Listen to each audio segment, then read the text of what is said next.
Hi നമസ്കാരം.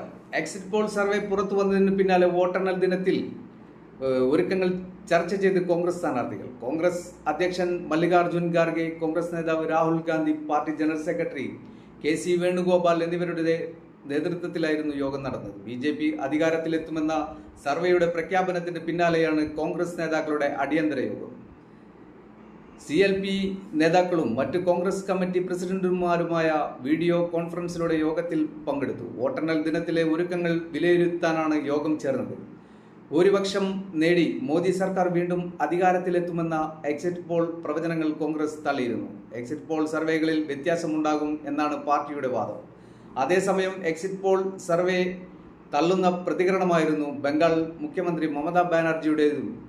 കഴിഞ്ഞ ദിവസം വോട്ടെണ്ണലിന്റെ തയ്യാറെടുപ്പുകൾ അവലോകനം ചെയ്യാൻ ഇന്ത്യ സഖ്യം യോഗം ചേർന്നിരുന്നു. NDA വീണ്ടും അധികാരത്തിലെത്തുമെന്നാണ് എക്സിറ്റ് പോൾ സർവേ പറയുന്നത്.